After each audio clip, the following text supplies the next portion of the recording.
A group of arrogant bikers publicly humiliated a man in a wheelchair at a local bar, mocking his disability and questioning his manhood.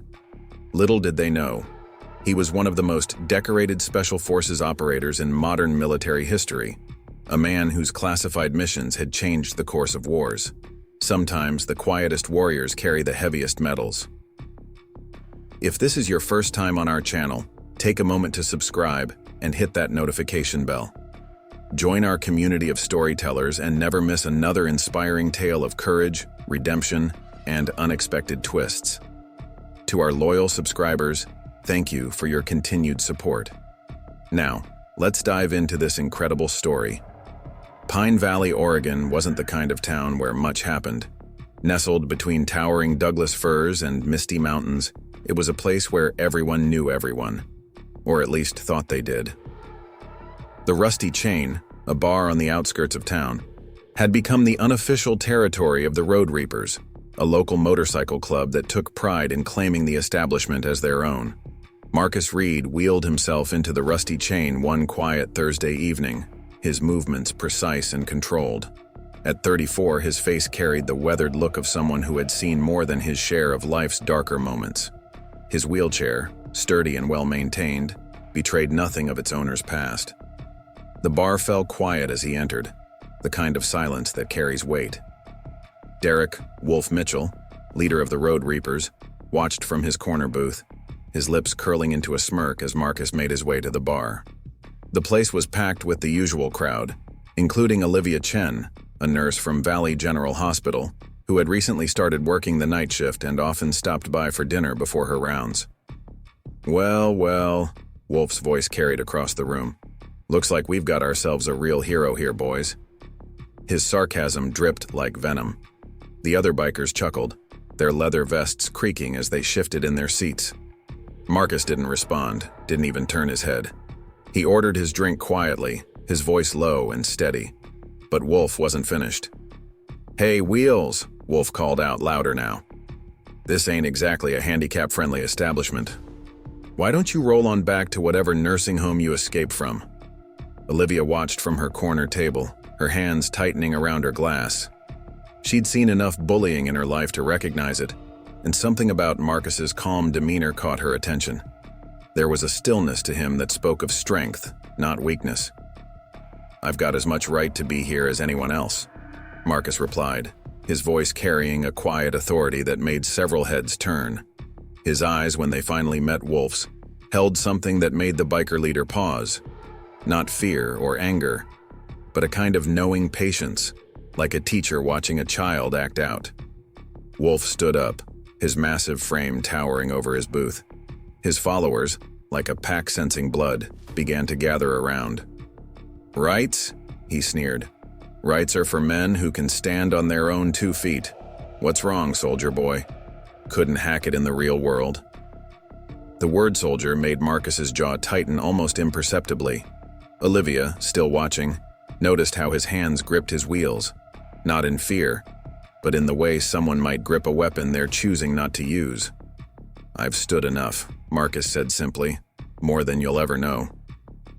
The bar had grown so quiet you could hear the old ceiling fan creaking above. Wolf stepped closer, his boots heavy on the wooden floor.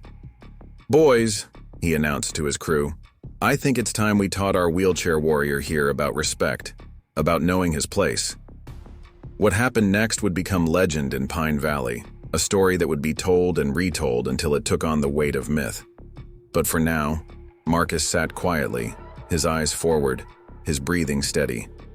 He'd faced worse odds in places whose names would never appear on any map, against enemies whose existence would never be acknowledged. Olivia Chen stood up, her chair scraping back. Something about the situation, about Marcus's dignity in the face of such cruelty, moved her to action. She wasn't sure what she could do against a bar full of bikers, but she knew she couldn't just watch. Little did any of them know this moment would set in motion a chain of events that would shake Pine Valley to its core, revealing truths that would change how they saw not just Marcus Reed, but the very nature of strength, honor, and what it truly means to be a warrior. The air in the Rusty Chain grew thick with tension as Wolf took another step forward, unaware that he was about to learn a lesson about judging books by their covers, a lesson that would be seared into his memory forever. The tension in the rusty chain snapped like a rubber band when Wolf reached for Marcus's shoulder.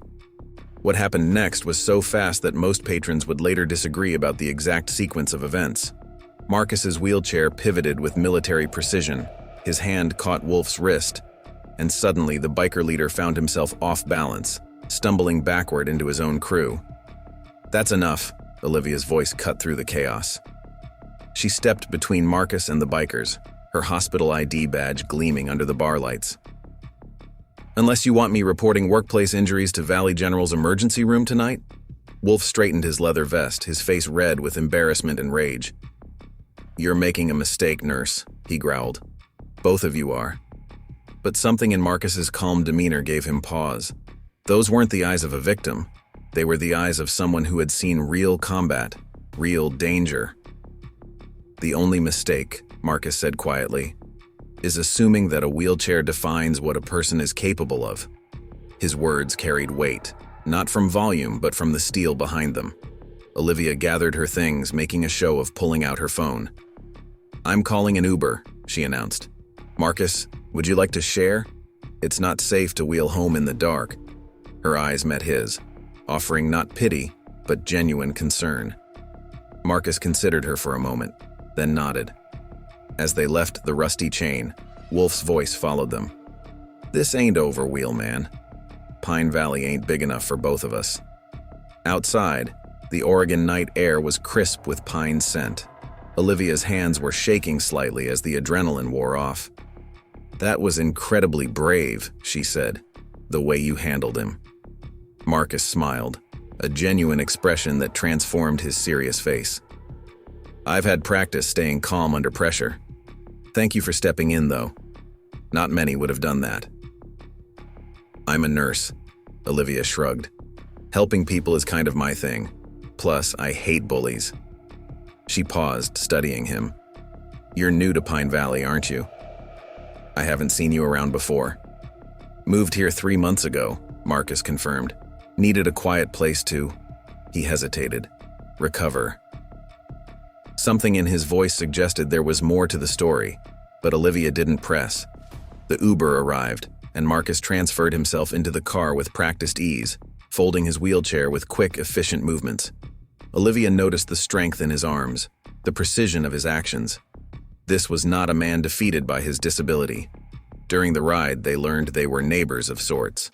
Marcus lived in the small apartment complex near Valley General, while Olivia was just a few blocks away. Their conversation flowed naturally, touching on their shared love of Thai food. Pine Valley had exactly one Thai restaurant, their mutual distaste for the town's endless rain, and their respective jobs, or at least what Marcus was willing to share about his past. "I consult now," he said vaguely. "Security stuff." His tone suggested that was all he was willing to share. Olivia understood discretion. In her work at the hospital, she dealt with confidentiality daily. "Security consulting sounds interesting," she said, letting him know she wouldn't pry. "Must be less exciting than tonight's entertainment, though." Marcus chuckled, a warm sound that seemed to surprise even him. "Tonight was nothing. You should see." He caught himself. "Well, let's just say I've had more challenging situations." The Uber dropped Olivia off first. As she stepped out, she hesitated. "Listen, Marcus. Wolf and his crew, they practically own this town. They're not going to let tonight go." "I know," Marcus replied, his expression serious again. "But I've dealt with worse threats than small-town bullies. Much worse." For a moment, his eyes seemed to look beyond Pine Valley, to places Olivia could only imagine. "Still," she said, "be careful. And if you ever want to grab coffee somewhere that doesn't serve primarily beer and testosterone, I know a great place." Marcus smiled again, that transformative expression that made him look younger. "I'd like that. And Olivia, thank you again." Not everyone would stand up to the road reapers. As the Uber pulled away, Olivia watched it disappear around the corner. Her phone buzzed, a text from Amy Parker, her best friend at the hospital. "Girl, did you really just leave the rusty chain with the new guy in the wheelchair? Spill."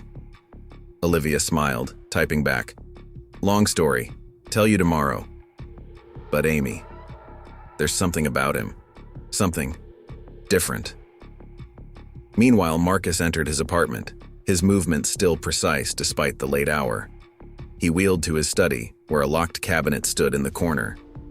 Inside, hidden behind folders of mundane paperwork, lay a small box. He opened it, running his fingers over the metals inside. Metals that would make Wolf and his crew think twice about their assumptions. But those were stories he wasn't ready to share. Not yet. Preparing and narrating this story took us a lot of time, so if you are enjoying it, subscribe to our channel. It means a lot to us. Now back to the story. His phone lit up with a message from an encrypted number. "Status report needed. Operation still a go?" Marcus typed back a single word. "Affirmative." Then he sat in the darkness, thinking about brown eyes that had shown no pity, only respect, and wondering if Pine Valley might offer more than just a quiet place to heal after all. News travels fast in small towns, and Pine Valley was no exception. By the time Olivia arrived for her morning shift at Valley General Hospital, the story of her encounter at the rusty chain had spread like wildfire. Her best friend Amy Parker was waiting at the nurse's station, practically bouncing with curiosity. "So," Amy said, pulling Olivia aside, "you're the talk of the hospital, standing up to Wolf Mitchell and leaving with the mysterious wheelchair guy? Are you trying to get yourself killed?" Olivia rolled her eyes, checking her patient charts. "His name is Marcus, and someone needed to stand up to those bullies. You should have seen how they treated him, Amy. It was disgusting. Look," Amy lowered her voice, "I get wanting to help, but the Road Reapers aren't just some local motorcycle club. They've got connections, bad ones. And this Marcus guy, what do you really know about him?" Before Olivia could respond, her mother Diana Chen appeared in the doorway. As the hospital's head of nursing, Diana carried herself with an air of authority that made even doctors think twice before crossing her. Right now, that authority was focused squarely on her daughter. "Olivia," Diana said tersely, "my office." Now, inside the pristine office, Diana closed the door and turned to her daughter. "Have you lost your mind? Confronting Wolf Mitchell and his gang? And for what? A stranger in a wheelchair?" "Mom, you didn't see how they were treating him. It wasn't right." "Right? Wrong? This isn't about morality, Olivia. This is about survival. Your Aunt Helen called me this morning. She saw you getting into an Uber with him. People are talking." Olivia felt her temper rising. "Let them talk. Marcus is a good person. He handled those bikers with more dignity than they deserved." Diana's expression softened slightly. "Honey, I know your heart is in the right place. It always is. But you've worked so hard to build your career here.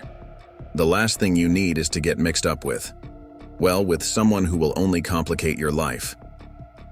"You mean someone in a wheelchair?" Olivia challenged. "I mean someone who's clearly hiding something," Diana countered. "Sarah saw him at the pharmacy yesterday. Said he was making a call using some kind of secure phone. Who does that in Pine Valley?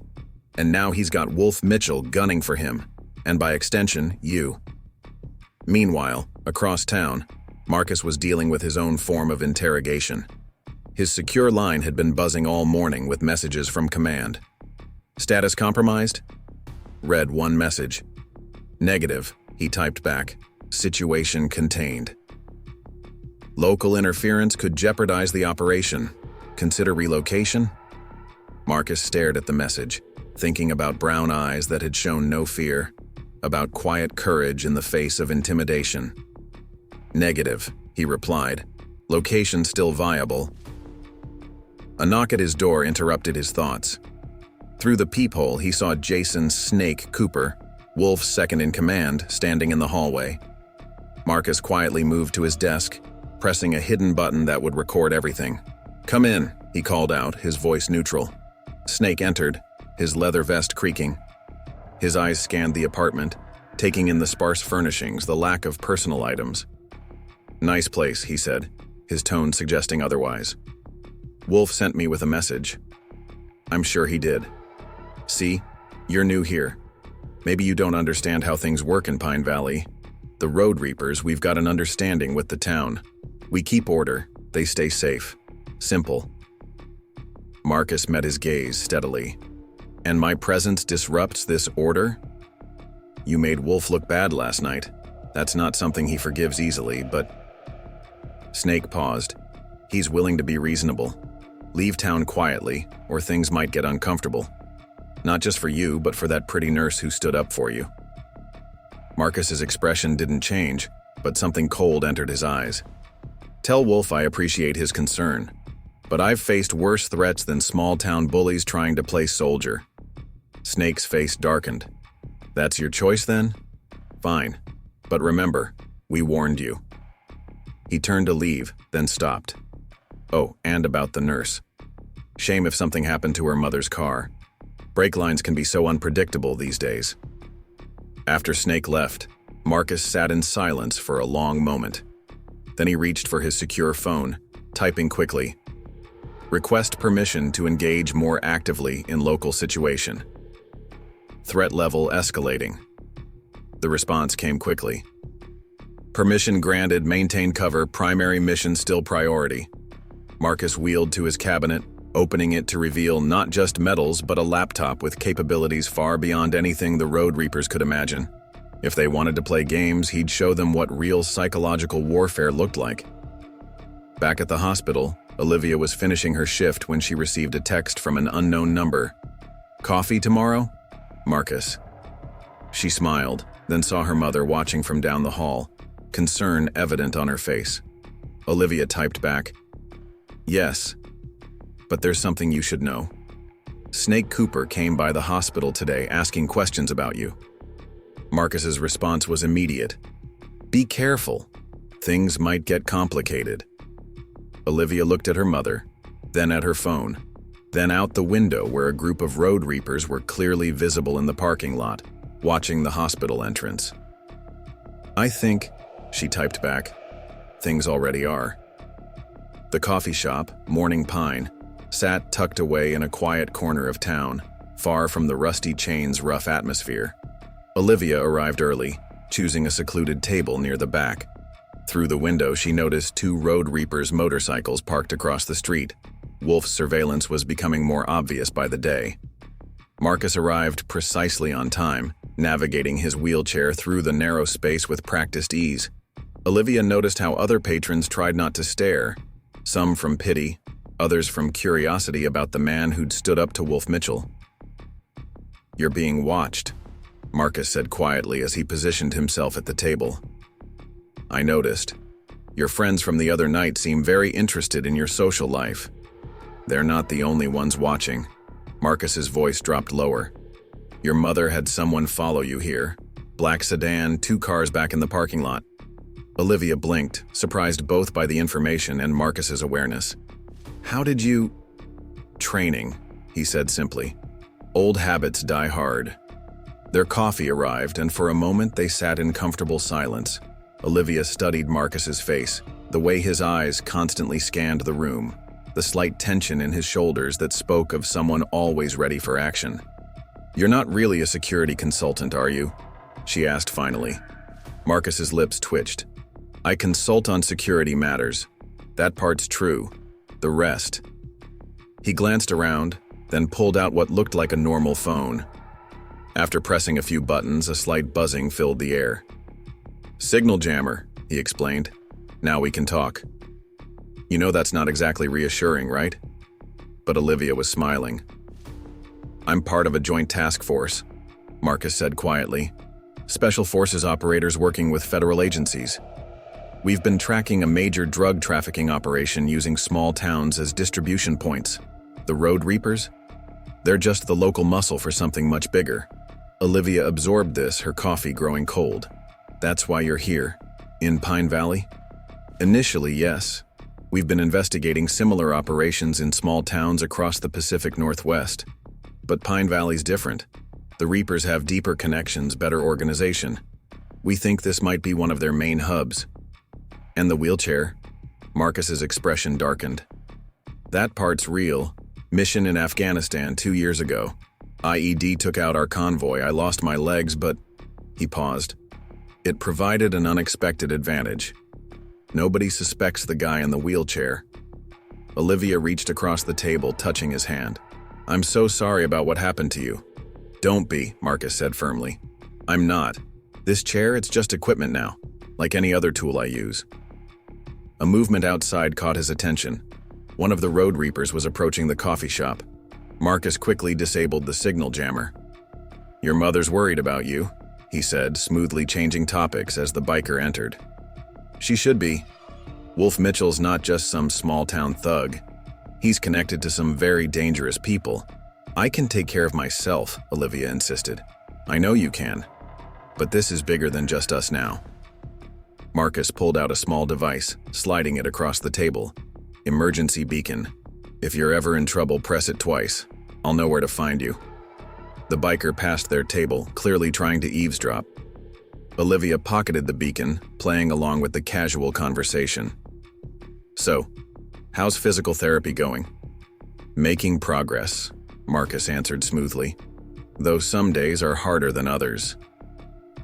After the biker left, Marcus's expression grew serious. I shouldn't involve you in this. It's not fair to you or your family.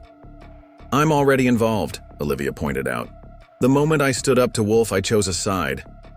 There's something else you should know, Marcus hesitated. The operation I'm part of, it's reaching a critical phase. Things might get complicated in the next few weeks.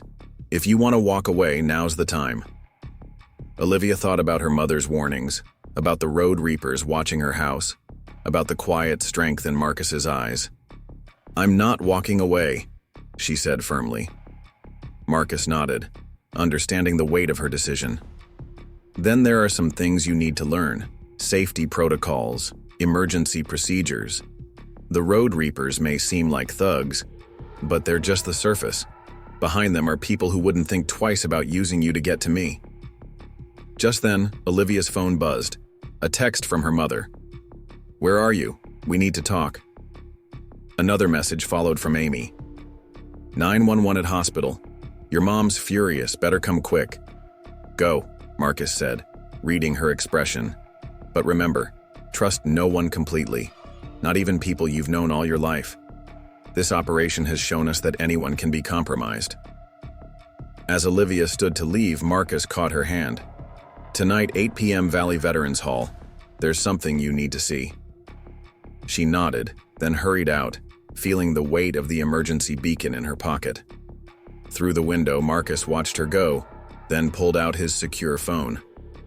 Asset briefing initiated, proceeding with Phase 2. The response came immediately. Confirmed. But remember, if personal involvement compromises the operation, you'll be pulled out immediately. Marcus stared at the message, thinking about Olivia's unflinching courage and the complications of mixing duty with growing personal feelings. The mission had to come first. It always had. But for the first time in his career, Marcus wasn't entirely sure it would. Valley Veterans Hall stood dark against the evening sky, its windows reflecting the last traces of sunset. Olivia parked her car, noting the emptiness of the parking lot. Her conversation with her mother earlier had been tense, filled with warnings about Marcus and the dangerous game she was playing. You don't understand what you're getting into, Diana had insisted. I've heard things about this Marcus Reed. He's not who he claims to be. Now, approaching the building, Olivia wondered if her mother knew more than she was letting on. The front door opened before she reached it, Marcus appearing in the dim light. Did anyone follow you? He asked, his voice low. No, I took the route you suggested, doubled back twice. Inside, the Veterans Hall was surprisingly high-tech. Multiple screens lined one wall displaying surveillance feeds from around Pine Valley. Marcus wheeled to a central computer station, typing rapidly. What you're about to see is classified, he said, pulling up files. Sharing this puts both of us at risk, but you need to understand what we're dealing with. The screens came alive with photographs, documents, and maps. The road reapers aren't just drug traffickers, Marcus explained. They're part of a larger network. Human trafficking, weapons, international terror financing, all running through small towns like Pine Valley. Why small towns? Less scrutiny. Local law enforcement is easier to corrupt or intimidate. Perfect cover for moving large operations. He pulled up an image of Wolf Mitchell meeting with men in expensive suits. These were taken 3 months ago. The men with Wolf, known terrorists. They're using the drug money to fund operations overseas. Olivia studied the images, recognizing locations around Pine Valley. The old lumber mill. Major distribution hub. The Road Reapers provide security, but the real operation is run by this man. Marcus pointed to a distinguished-looking man in his 60s. Richard Hayes. Prominent businessman, philanthropist, and one of the most wanted criminals in the country. I know that name, Olivia said slowly. He donated the new wing to Valley General last year. Exactly. They hide in plain sight using legitimate businesses as cover. Marcus wheeled to another screen. But here's where it gets complicated. We think someone at the hospital is helping them distribute drugs through medical shipments. Olivia felt her blood run cold. Someone at Valley General? Who? We're not sure yet. But whoever it is has access to shipping manifests, controlled substances, everything needed to move product undetected. He hesitated. That's why your mother's concern about me, it worries me. How did she hear things about me? Who's feeding her information? Before Olivia could respond, one of the surveillance feeds caught her attention. Marcus. Those are Road Reapers at my house.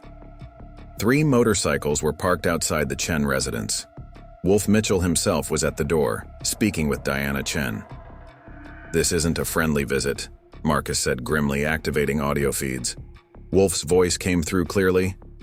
Just want what's best for Olivia, Mrs. Chen. This Reed character, he's dangerous. We've heard things about his past, his real mission here. Diana's response was harder to hear, but her body language showed clear distress. Your daughter's gotten herself mixed up in something bigger than she realizes, Wolf continued. We can protect her, but you need to help us. Just keep us informed about her movements, who she talks to at the hospital. Marcus switched off the feed. They're trying to turn your mother into an informant, using concern for your safety as leverage. We have to warn her. We will, but carefully. If they suspect she knows about the operation. He didn't need to finish the sentence. Suddenly, multiple alerts flashed across the screens. Security breach, Marcus announced, fingers flying over the keyboard. Someone's trying to access our systems. The Road Reapers? No, this is more sophisticated. Professional hackers. His expression darkened. They're good. Too good. Cameras showed vehicles approaching the Veterans Hall from multiple directions. We need to move now. What about all this? Olivia gestured at the equipment. Marcus pressed a series of commands. Immediately, the screens began wiping themselves. Failsafe protocol. Everything's being erased. He pulled a small drive from the computer, but the evidence is safe. They moved quickly through the building as headlights appeared in the parking lot. Marcus led them to a concealed exit at the rear. My vehicle's in the back. We can't go to your place and they're watching it. Can't go to mine either. I know somewhere, Olivia said. My Aunt Helen's cabin up in the mountains. She never uses it this time of year. Marcus nodded. It'll have to do, but first we need to make a stop. There's equipment at my apartment we can't let them find. As they reached Marcus's modified vehicle, the sound of approaching motorcycles filled the air. Olivia helped him transfer into the driver's seat, then quickly loaded his wheelchair. Olivia, Marcus said as they pulled away, after what you've seen tonight, there's no going back. These people, they'll use anyone to get what they want. Your mother, your friends. I understand the risks, she replied firmly, but I'm not walking away. Marcus glanced at her, seeing the same determination he'd witnessed at the Rusty Chain. Then let me tell you the rest, about who I really am and why I chose Pine Valley, because after tonight, everything changes. As they drove through the darkness, Olivia realized she'd crossed a line. Her old life, the simple existence of a small-town nurse, was over. But looking at Marcus, seeing the strength and purpose in his face, she knew she'd made the right choice. Behind them, the Veterans Hall stood empty, its secrets erased. But somewhere in Pine Valley, Richard Hayes was receiving a phone call about the night's events, and in Diana Chen's kitchen, Wolf Mitchell was making promises that would put everything Olivia loved at risk. Marcus's apartment was dark when they arrived, but he immediately sensed something was wrong. "Stay in the car," he instructed Olivia, his voice tense. "If I'm not back in 5 minutes, drive to the cabin. Don't stop for anyone." Before Olivia could protest, he'd already transferred to his wheelchair and was making his way to the building's side entrance. Despite his disability, his movements were silent, practiced. Through the window, Olivia watched him disappear into the shadows. Inside, Marcus navigated the familiar space without light. His enhanced hearing, developed through years of special operations, picked up subtle movements from his study. Someone was there trying to be quiet but betraying themselves with the faintest rustle of clothing. "Looking for something?" Marcus's voice cut through the darkness. He heard a startled intake of breath, then the distinctive click of a gun's safety being released. "Actually, yes." The voice belonged to Sarah Chen, Olivia's cousin. "Though I didn't expect you back so soon." She stepped into the dim light from the window, holding her weapon with professional confidence. "You're getting sloppy, Marcus, or should I say Captain Reed?" "Agent Chen," Marcus acknowledged. "CIA or DEA?" "Does it matter? You've compromised months of undercover work. We've been tracking Hayes' operation for over a year, and your little crusade against the Road Reapers is about to blow everything." "Your cover was already blown," Marcus replied calmly. "Hayes knows about the federal investigation.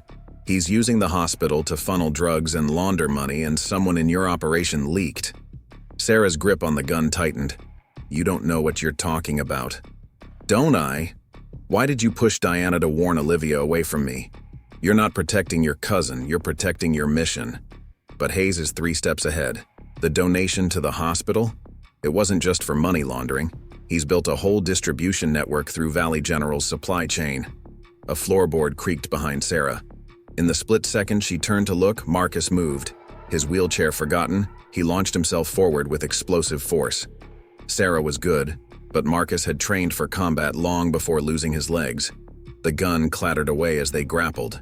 "You don't understand," Sarah gasped as Marcus pinned her. "Hayes isn't just a criminal. He's got federal protection. Certain agencies think his overseas networks are too valuable to shut down." "I know," Marcus replied. "That's why my team operates outside normal channels. We're not here to arrest Hayes. We're here to dismantle his entire operation." Suddenly, Olivia's voice came from the doorway. "Sarah? What are you doing here?" The momentary distraction was all Sarah needed. She broke free, rolling away and reaching for her gun. But Marcus was faster, producing a small device from his wheelchair. "That's close enough," he warned. "This sends a signal to my team. One press and this whole building will be swarming with Special Forces operators in 30 seconds. Sarah froze, evaluating her options. "Olivia," she said carefully, "this man is dangerous. He's not what you think." "Neither are you, apparently," Olivia replied, her voice sharp with betrayal. "How long have you been undercover?" "Does Mom know?" "Everything I've done has been to protect this family," Sarah insisted. "Hayes' organization, they destroy everything they touch. I've seen what happens to communities when they take root." "And what about Wolf?" Marcus asked. "Was turning him against me part of your protection plan?" Sarah's expression hardened. "Wolf is a necessary evil. We need him in place until we can build a solid case against Hayes." "While innocent people suffer?" Olivia stepped further into the room. "While he terrorizes the town?" "That's not protection, Sarah. That's cowardice." A phone buzzed. Sarah's. She checked it, her face paling. "Hayes is moving up the timeline. Something spooked him. There's a major shipment coming through the hospital tomorrow night." Marcus and Olivia exchanged looks. Their escape from the Veterans Hall had accelerated everything. "You have a choice, Agent Chen," Marcus said quietly. "Keep playing it safe, building your case while Hayes destroys more lives. Or help us end this. Tonight." Sarah looked between them, decades of training warring with family loyalty. "If I help you," she said finally, "it means burning my career, everything I've worked for." "Some things are worth burning for," Olivia replied. Before Sarah could respond, multiple vehicles pulled up outside. Through the window, they saw Wolf Mitchell step out, followed by several road reapers. "Looks like the choice just got simpler," Marcus observed, already moving toward his hidden arsenal. "Are you with us or against us, Agent Chen?" Sarah chambered around in her pistol. "Family first. Always." She tossed Marcus a spare magazine. "But for the record, this is a terrible plan." "My plans usually are," Marcus grinned, revealing more of the soldier he'd once been. "Olivia, get to the back room. There's a secure laptop in the false bottom of the desk drawer. We'll need it." As Wolf's voice boomed from outside, demanding they surrender, Marcus positioned himself by the window. "Last chance to walk away," he told both women. Olivia grabbed the laptop, her expression determined. "Not a chance." Sarah took up position on the other side of the room. "Hayes won't stop at Pine Valley. If we don't end this here, then let's end it," Marcus said firmly. "Together." The road reapers' motorcycles growled outside Marcus's apartment, their headlights casting long shadows through the windows. Wolf's voice boomed through a megaphone. "Time's up, Reed. We can do this the easy way or the hard way." Inside, Marcus was transforming his apartment into a tactical position. Hidden panels slid open, revealing military-grade equipment. He tossed Sarah a tactical vest while securing his own. "Hayes's men will be here in 10 minutes, Sarah reported, checking her phone.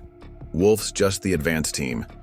8 minutes, Marcus corrected, his fingers flying over the secure laptop Olivia had retrieved. Enough time to set the trap. Olivia watched in amazement as Marcus's true capabilities emerged. The wheelchair-bound veteran was gone, replaced by a commanding special forces operator orchestrating a complex tactical operation. "Local police are compromised," Sarah added. "They won't respond to any calls from this area tonight." "They don't need to."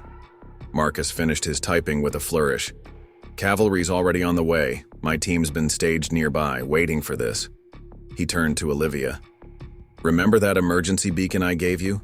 It wasn't just for your protection. It was a signal I was waiting for. Proof that someone inside Pine Valley was willing to stand up to them." Outside, Wolf's patience was wearing thin. "Last chance, Reed, or we start testing how fireproof this building really is." Marcus wheeled to a specific spot in the room, pressing a hidden panel. The floor opened, revealing a secure escape tunnel. Standard Special Forces safe house design. Always have an exit strategy. "Wait," Olivia interrupted. "You knew this was coming? This whole thing? The bar, the Veterans Hall? It was all planned?" "Not all of it." Marcus's eyes met hers. "You weren't part of the plan. You were the variable that changed everything." Sarah checked her weapons. "As touching as this is, we've got company." Heavy footsteps pounded up the stairs. The road reapers were done waiting. "Olivia," Marcus said quickly, "take the tunnel. It leads to a secure garage 3 blocks away. Sarah will cover you." "I'm not leaving you here."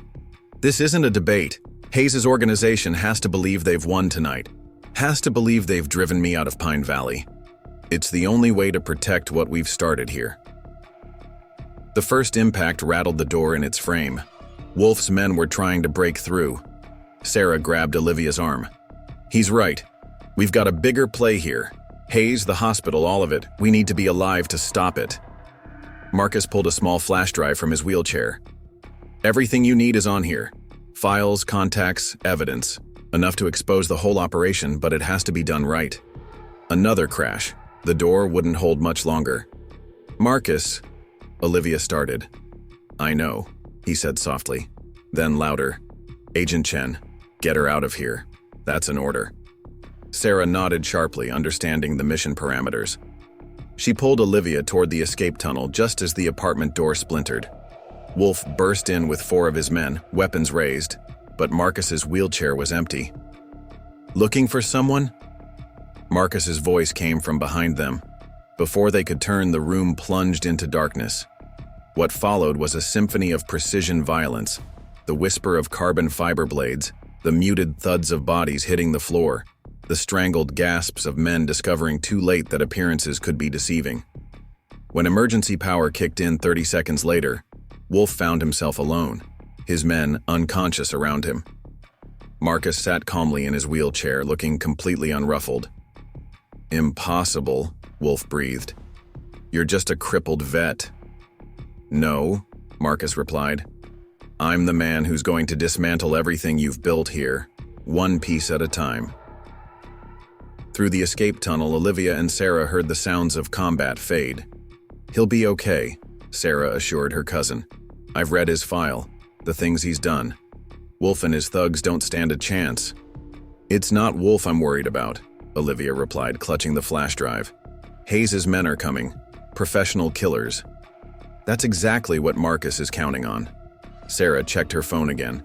"Hayes's ego won't let him send just anyone after a man in a wheelchair. He'll come himself." "And that's what Marcus wants? To face Hayes alone?" "Not alone." Sarah's phone buzzed with a new message. "His team is in position. Every Road Reaper safe house in Pine Valley is about to be hit simultaneously. While Hayes is focused on Marcus, the entire operation will be dismantled." They emerged into the secure garage, where a nondescript vehicle waited. Sarah quickly hotwired it. "What about Mom?" Olivia asked suddenly. "If Hayes realizes she's connected to us." "Already handled. Marcus had a protection team watching her since the moment you stepped into the rusty chain. Everything that's happened. It's all been building to tonight." As they drove through the darkened streets of Pine Valley, Olivia looked back toward Marcus's apartment. No sirens split the night, no signs of the war being waged in the shadows. "Sarah," she said quietly, "if Hayes's organization is as connected as you say, how can we possibly win?" Her cousin's expression was grim. "Because for the first time we're not playing by their rules anymore. Marcus showed us that sometimes the only way to fight monsters is to become something they fear more than their own darkness." In his apartment, Marcus waited patiently as heavy vehicles approached. Hayes's men would be professionals, well-armed and well-trained, but they were about to learn what every enemy who had underestimated Marcus Reed eventually discovered. Some wounds make a warrior more dangerous, not less. His secure phone buzzed one final time. All teams in position. Operation Shadowfall is go. Marcus smiled, hearing Hayes's men taking up positions outside. The real war for Pine Valley was about to begin. Richard Hayes stepped into Marcus's apartment with the confidence of a man who'd never lost a battle. His tailored suit and silver hair projected an image of refined authority, at odds with the military-grade weapon his men had just placed in his hands. "Captain Reed," Hayes said smoothly. "Or should I say, the ghost of Firebase Echo. Your reputation precedes you." Marcus sat calmly in his wheelchair, hands folded in his lap. "You know who I am. Then you know what I'm capable of." Indeed. The legendary Special Forces operator who survived an impossible mission in Afghanistan. Lost his legs but gained something far more valuable, complete deniability. The perfect ghost to send after men like me. Hayes gestured around the apartment. "Though I must admit I expected something more impressive." "Sorry to disappoint," Marcus replied, his voice steady. "Should I have put up more of a fight when your men attacked the Veterans Hall?" Hayes's smile faltered slightly. "Ah, so you knew it was a trap. Just like you knew the hospital raid was coming. We've both been playing chess, Mr. Hayes. The question is, who's really winning?" Outside, more vehicles were arriving. Hayes's reinforcements or something else entirely. "Fascinating strategy," Hayes mused. "Sacrificing your mobility to appear vulnerable. Using the local motorcycle gang as cover while you gathered intelligence. Even turning the Chen girl into an asset, though I suspect that part wasn't entirely professional, was it?" Marcus's expression didn't change, but something dangerous flickered in his eyes. "Leave her out of this." "I'm afraid that's impossible now. You see, Captain, you've created quite a mess. The Road Reapers compromised, my hospital operation exposed, even my federal contacts starting to ask uncomfortable questions. Actions have consequences. They certainly do." Marcus pressed something in his wheelchair. Suddenly, Every screen in the apartment came alive, showing live feeds from across Pine Valley. Hayes watched as special operations teams breached multiple locations simultaneously. The Road Reaper's clubhouse, the lumber mill, even his private estate, all under assault. You weren't gathering intelligence, Hayes realized. You were coordinating a full-scale operation. Operation Shadowfall, Marcus confirmed.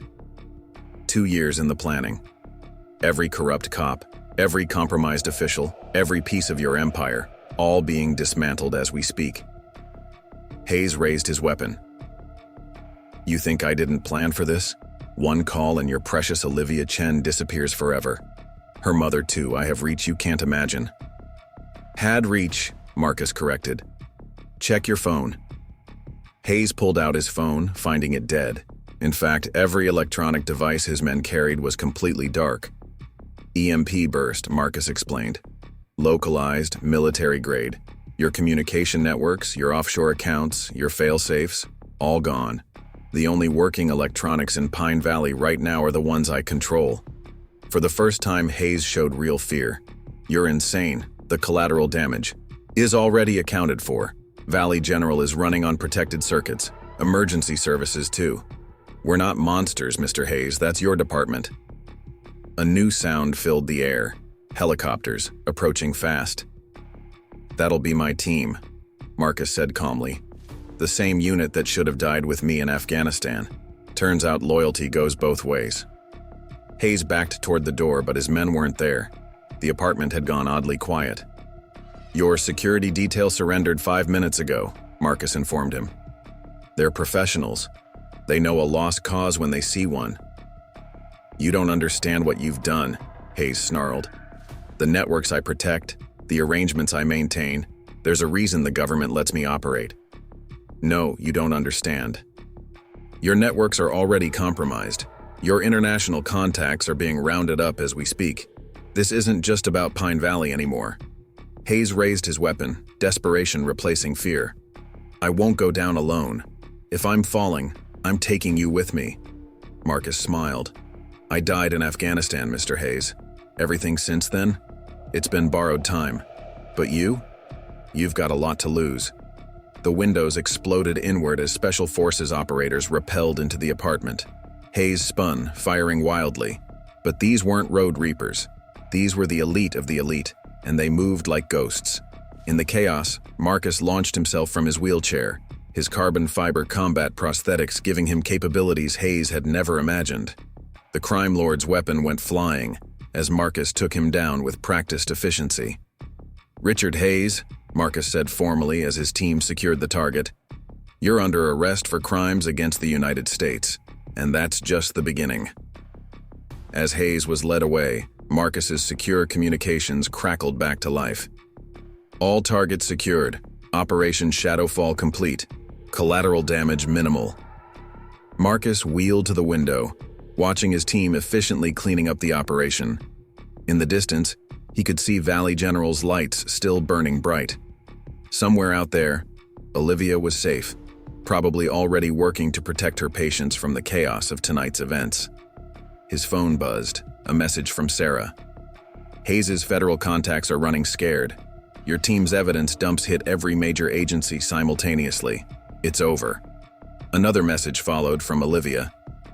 Mom's safe. The hospital's secure. Are you okay?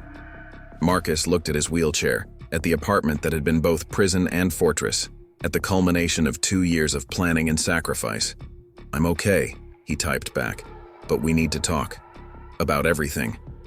Because the war might be over, but the real battle, rebuilding Pine Valley, healing its wounds, finding a way forward, was just beginning. Dawn broke over Pine Valley, revealing the scope of Operation Shadowfall's impact. Police cars and federal vehicles lined the streets, processing arrested Road Reapers and Hayes's associates. At Valley General Hospital, Olivia worked tirelessly, treating injuries from the night's operations while FBI agents swept the facility for evidence of Hayes's drug network. Diana Chen found her daughter in the emergency room, treating a minor wound on a young federal agent. Olivia, she said softly, we need to talk. They found an empty break room, where Diana pulled out a familiar-looking flash drive. "Sarah gave me this before she left for debriefing," she said. "She said I should know everything." "Mom, I can explain." "No need." Diana's voice was tired but firm. "I've spent the last hour reading files about Hayes' operation, about how he was using my hospital to distribute drugs, about how I was too blind to see what was happening right under my nose." "It wasn't your fault," Olivia insisted. "Hayes fooled everyone. Not Marcus." Diana met her daughter's eyes. "I was wrong about him. We all were." Before Olivia could respond, her phone buzzed with a message from Marcus. "Meet me at the Rusty Chain. Time to finish what we started." The bar looked different in daylight, its worn exterior a stark contrast to the military vehicles parked outside. Inside, Marcus sat at the same spot where their story had begun, though now he wore tactical gear instead of civilian clothes. "Your mother read the files?" he asked as Olivia approached. "Yes, how did you know she would?" "Because she's like you. She needed to understand the truth no matter how painful." Marcus gestured to the chair across from him. "There's something you need to see too." He pulled out a tablet displaying classified mission reports. "Firebase Echo, Afghanistan. 2 years ago. My team was tracking a weapons shipment linked to Hayes' organization. We thought it was just arms dealing, but we found something bigger. Evidence connecting Hayes to international terror cells. The IED that took your legs wasn't random. Hayes' people knew we were getting close. The attack was meant to kill my entire unit." Marcus's voice hardened. "Instead, it gave us the perfect cover. The world thought we died in Afghanistan, allowing us to work in the shadows, dismantling Hayes' network piece by piece." "And Pine Valley? Why here?" "Multiple reasons. The hospital's drug distribution network, the Road Reaper's connection to Hayes, the town's strategic location for trafficking routes. But mainly," Marcus hesitated, "mainly because small towns like this suffer the most. Hayes' organization didn't just deal drugs. They destroyed communities, corrupted good people, turned neighbors against each other. Outside, they could hear Wolf Mitchell being led to a transport vehicle, his defiant swagger replaced by defeated silence." "What happens now?" Olivia asked. "Hayes' operation is finished. His international contacts are being rounded up, his assets frozen. The evidence we gathered will keep him locked away for life." Marcus paused. "But Pine Valley needs to heal. The corruption, the fear. It'll take time to rebuild trust." "And us? What happens to us?" Marcus's expression softened. "That depends. My mission here is over, but..." He reached for her hand. "Sometimes we find things worth staying for." A commotion outside drew their attention. Sarah had returned, now openly displaying her federal credentials as she coordinated with other agents. "Your cousin's been promoted," Marcus noted. "She'll be leading the task force cleaning up Hayes' remaining operations." "And the hospital?" "Valley General will need new leadership. Someone who can restore trust, implement proper oversight. Your mother's background makes her the perfect candidate, assuming she's willing." Olivia absorbed this, understanding the magnitude of change facing Pine Valley. "The Road Reapers? Most will face federal charges. Some of the younger members, the ones who weren't directly involved in Hayes' operation, they'll get a chance to turn their lives around." Marcus's voice carried hope. "Sometimes people just need to see that change is possible." A familiar figure appeared in the doorway, Diana Chen, looking exhausted but determined. "Mrs. Chen," Marcus straightened. "I believe we need to properly introduce ourselves." Diana approached their table. "Captain Reed, I owe you an apology." "No," Marcus replied firmly. "You owe me nothing. Everything you did was to protect your daughter, your hospital, your community. Those aren't things to apologize for. Perhaps, but I judged you without understanding. We all did." Diana's eyes moved to his wheelchair. "Though I suspect that was part of your plan all along." Marcus smiled slightly. "The best disguise is often people's own assumptions.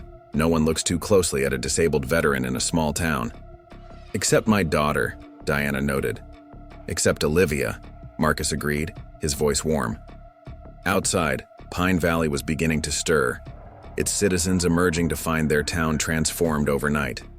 The fear that had gripped the community was lifting, replaced by cautious hope. "The hard part starts now," Marcus said, watching the sunrise through the rusty chain's windows. "Rebuilding, healing, learning to trust again." Olivia squeezed his hand. "Then we'll do it together." 1 month after Operation Shadowfall, Pine Valley was slowly finding its new normal.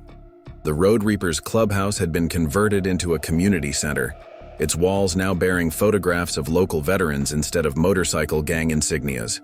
Valley General Hospital, under Diana Chen's interim leadership, was implementing strict new protocols to prevent future exploitation. Marcus sat in his wheelchair outside the rusty chain, which was undergoing its own transformation. The new owner, a former Marine, was determined to turn it into a legitimate gathering place for both veterans and civilians. "Penny, for your thoughts?" Olivia appeared beside him, still wearing her hospital scrubs. "Just remembering the first night we met here," Marcus replied. "How different everything was." "You mean when you let Wolf Mitchell think he had the upper hand?" Her tone was gently accusatory. "How much of that night was planned?" Marcus wheeled around to face her. "The confrontation? Planned. Letting them underestimate me? Definitely planned." He took her hand. "You stepping in to help?" That was the variable that changed everything. Their conversation was interrupted by Sarah's arrival. She'd traded her undercover clothing for a formal FBI suit, though her expression remained as focused as ever. "We've got a problem," she announced without preamble. "Hayes is talking." Marcus's expression hardened. "What kind of talking?" "The kind that gets attention from people way above our pay grade. He's offering names, dates, operations we never knew about, and—" Sarah hesitated. "He's mentioned Firebase Echo." "That's impossible," Marcus said sharply. "That mission is buried under so many layers of classification even I can't access the full files." "Exactly. Which means someone on the inside had to tell him." Sarah lowered her voice. "Someone who knew about your team's survival, about the real purpose of Operation Shadowfall." Olivia looked between them. "What does this mean?"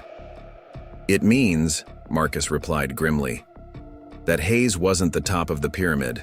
Someone higher up, someone with serious clearance, has been protecting his operation."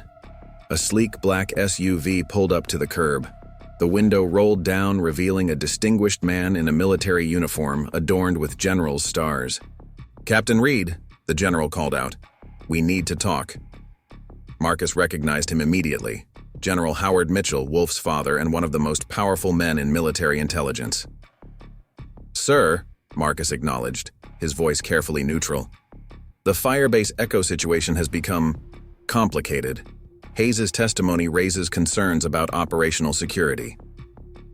The general's eyes flickered to Olivia and Sarah. "Perhaps we should discuss this privately."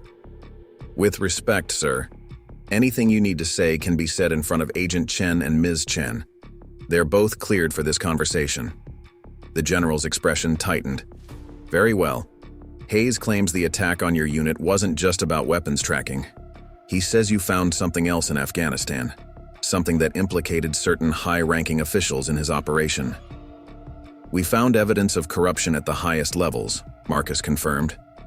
"That's why we had to stay dead, to operate outside the chain of command." "And now?" The general's voice was dangerous. "What do you plan to do with this evidence?" Marcus met his gaze steadily. "That depends, sir. On whether certain individuals plan to continue Hayes' work, or if they're willing to accept that the game is over." The tension was broken by the arrival of more vehicles, FBI tactical units, led by Sarah's superior officers. "General Mitchell," Sarah stepped forward, her badge displayed. "I'm afraid we need you to come with us. We have some questions about your son's involvement with the Road Reapers, and your own connections to Richard Hayes." The general's face flushed with rage. "You have no idea what you're dealing with. The programs Hayes protected, the arrangements we maintained, they were necessary." "Necessary?" Marcus's voice cut like steel. "Like the IED that took my legs? Like turning Pine Valley into a drug distribution hub? Or like using your own son as a front man for a criminal empire? Everything I did was for this country. No, sir. Everything you did was for power. And now it's over. As FBI agents approached the SUV, the general made one last attempt. Your career, your reputation, I can protect them. We can make this right. Marcus shook his head. You still don't understand, sir. This was never about my career. It was about doing what's right no matter the cost. They watched as General Mitchell was led away in handcuffs, his carefully constructed world crumbling around him. Hayes wasn't lying about one thing, Marcus said quietly. Firebase Echo was just the beginning. The evidence we found there, it goes all the way to Washington. Olivia gripped his shoulder. What happens now? Now? Marcus looked around at Pine Valley, at the town slowly healing from its wounds. Now we finish what we started. Not just here, but everywhere Hayes and his protectors hurt people. Sarah checked her phone. FBI teams are moving on the general's other operations. His contacts are scrambling, trying to cover their tracks. Let them run, Marcus said firmly. We've got everything we need. Every account, every connection, every dirty deal. Pine Valley was just the first domino. The sun was setting over the mountains, casting long shadows across the town. But for the first time in years, those shadows didn't hide any secrets. Pine Valley was finally stepping into the light. 3 days after General Mitchell's arrest, Pine Valley became the center of a national story. News helicopters circled overhead as federal agents uncovered decades of corruption. The general's arrest had triggered a cascade of revelations that reached the highest levels of military and government leadership. Marcus watched the coverage from his apartment, now stripped of its tactical equipment. Olivia sat beside him, reading through the latest batch of declassified files. They're calling it the biggest military corruption scandal in modern history, she said, scanning the headlines. Your team's evidence is destroying careers across Washington. Good, Marcus replied firmly. The truth needs to come out, all of it. A knock at the door revealed Sarah carrying a thick folder. You need to see this, she said, spreading documents across the table. General Mitchell's confession. He's naming everyone involved in Hayes' operation, trying to cut a deal. The documents painted a disturbing picture. The general hadn't just protected Hayes' criminal empire, he'd helped build it, using his position to create a shadow network of corruption that spanned continents. What about Wolf? Olivia asked, thinking of the general's son. Cooperating fully, Sarah confirmed. Turns out, his father's influence went deeper than we thought. The general was using his own son as a disposable asset, someone he could sacrifice if the operation ever came under scrutiny. Marcus wheeled to the window, watching federal agents load more boxes of evidence into their vehicles. Wolf was just another victim, like this town, like everyone else they used. Speaking of the town, Sarah continued, Valley General's board met this morning. They want Aunt Diana to take over as permanent director. They're saying her integrity during the Hayes investigation proves she's the right person to rebuild trust. Olivia smiled, remembering her mother's transformation from skeptic to ally. She'll do it right this time. No more turning a blind eye to suspicious donations or unexplained shipments. The hospital's just the beginning, Marcus added. Pine Valley needs to heal, but it also needs to change. The same corruption that let Hayes operate here exists in towns across the country. Sarah nodded grimly. My task force is already identifying similar patterns in other communities. Small towns, isolated locations, local law enforcement compromised by criminal organizations with high-level protection. Then we keep fighting, Marcus said firmly. Hayes, General Mitchell, they're not unique. There will always be people who abuse power, who sacrifice others for their own gain. But now we know how to stop them, Olivia replied, taking his hand. By standing together, by refusing to look away. Their conversation was interrupted by another arrival, Diana Chen, carrying a stack of files. The hospital's internal investigation is complete, she announced. We've identified every employee who was knowingly involved in Hayes' operation, but we also found something else. She placed a file on the table. Records of similar patterns at hospitals across the state, all connected to military bases, all showing the same irregularities we found here. Marcus studied the data, his tactical mind analyzing patterns. They used medical supply chains to move product, military transport for protection, and corrupt officials to provide cover. The perfect system. Was perfect, Sarah corrected. Now it's exposed. The FBI's moving on these locations simultaneously, just like we did in Pine Valley. Outside, more news vans were arriving. The story was growing, evolving from a local corruption scandal into something much bigger. "There's something else you should know," Diana said carefully. "The board, they want to establish a new security oversight committee. They've asked Marcus to head it." Marcus looked surprised. "Me? Who better?" Diana smiled. "You exposed the corruption, you understand the tactics they used, and most importantly, you can't be bought." "She's right," Sarah added. "We need people like you, Marcus. People who remember that integrity isn't just a word, it's a choice we make every day."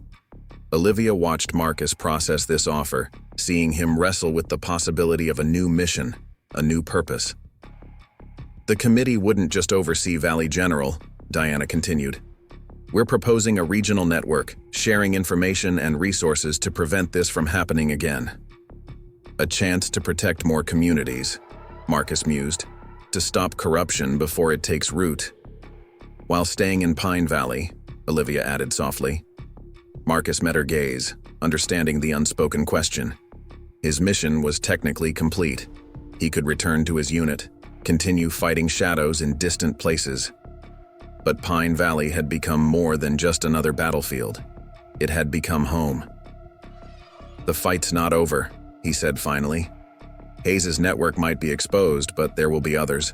Other towns, other corrupt officials, other battles that need to be fought." "Then we fight them together," Olivia replied. "Not just you, not just your team, all of us. Because that's what Pine Valley taught us. Real change happens when people stop being afraid and start standing up for what's right." 6 months after General Mitchell's arrest, the Rusty Chain held its grand reopening. The once notorious biker bar had been transformed into a welcoming community gathering place, its walls now adorned with photographs of local veterans and first responders. Marcus sat near the entrance, watching as Pine Valley's residents, old and new, filled the space with laughter and conversation. "Hard to believe this is the same place," Olivia said, joining him with 2 cups of coffee. "Same place, different spirit," Marcus replied. "Like the town itself. Valley General Hospital had undergone its own transformation under Diana Chen's leadership. New security protocols, transparent operations, and a commitment to community service had restored public trust.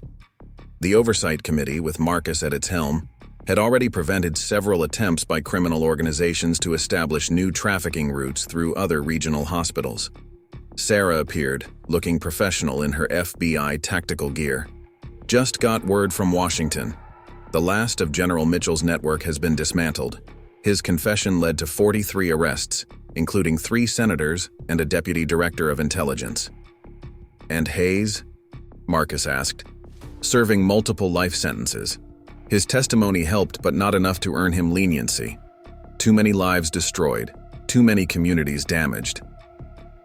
Through the window, they could see Pine Valley's main street bustling with activity. The shadow of fear that had hung over the town was gone, replaced by a sense of renewal and purpose. "You know," Olivia mused, "some people still can't believe how it all started. A confrontation in a bar, a veteran in a wheelchair who turned out to be so much more." Marcus smiled, remembering that first night. "Sometimes the best way to fight darkness is to let people underestimate you, to show them that strength comes in many forms." Diana Chen approached their table carrying a newspaper.